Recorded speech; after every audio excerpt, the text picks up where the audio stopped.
First Nun Hiphil. Well, we've looked at the Nifal in First Nun. Now let's turn to the Hiphil. The Hiphil is actually very straightforward. What happens in the Hiphil is that the first Nun, if we put our three roots here, the first Nun of Hiphil verbs assimilates in all forms. So you see this Gimel here, that's got the Dagesh in it, and in all forms, they all have a Dagesh, it assimilates. And the reason is because all these forms have prefixes.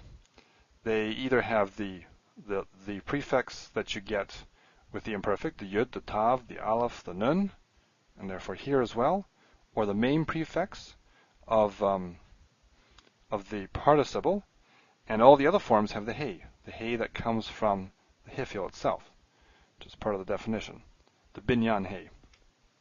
So you either have a Yud here, or a Hey, or a Mem, or something like that, which makes this Nun, the first Nun, come at the end of a syllable, and therefore it's smacked up against this consonant, and so it's going to assimilate, and so you see it all the way through. So it's very straightforward.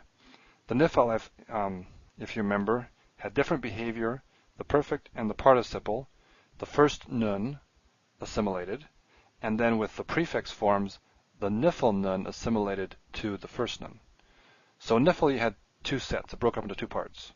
The Hiphil, it's all the same, because all the forms have prefixes, and so your first Nun assimilates in all the forms.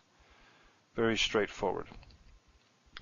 So Nun assimilates, all the forms have prefixes, either a prefix, either Hiphil Hey or imperfect prefix or whatever. They're easy to recognize because this is still there, right? This is the key thing. The key thing for Hiphils, at least the Hiphils that are not perfect, all these other ones here, you end up with A class prefix vowel, I class theme vowel, okay? A, I. So in this case it's patach with hidik yud. Sometimes you have a tsere, patach with tsere, but in any case it's always A plus I. So that's preserved. You have the second person switch in the perfect, if you remember that, which is where you change the theme vowel here, and then, well, this is your third person, hidik yud, and hidik yud, but as you move from third to second, the theme vowel changes from I to a patach. So that's the same as the strong verbs.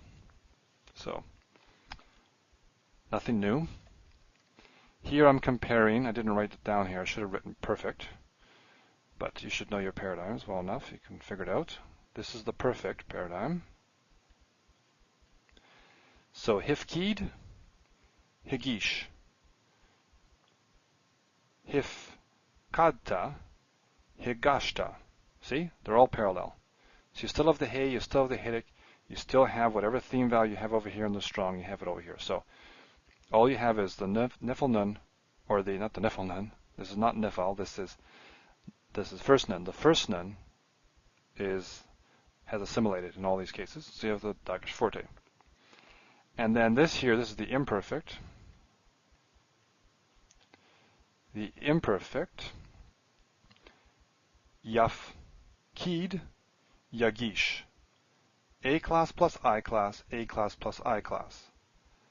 Go down to here, Tafkedna, Tageshna. A class plus I class, A class plus I class. So, anything else? No. So the relevant screen is this. It's easy. First Nun Hiphils are easy because the first Nun assimilates in all the forms, and it does so because every form has a prefix.